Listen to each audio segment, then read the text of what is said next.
మదనపల్లెకు చెందిన గాయని ఊటుకురు భూదేవికి ప్రతిష్టాత్మక ఏపీజే అబ్దుల్ కలాం అవార్డు లభించింది.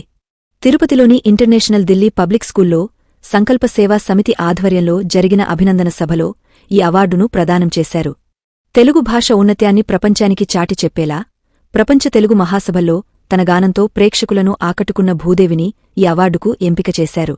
చిత్తూరు జిల్లా deputy CEO Venkatanarayana, DO Kumar ఆమెకు అవార్డును అందజేశారు.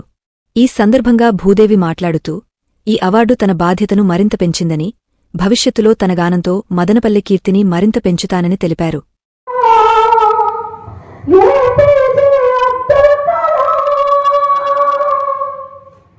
వైజ్ఞానిక విశ్వవిజేత సరళ సాత్విక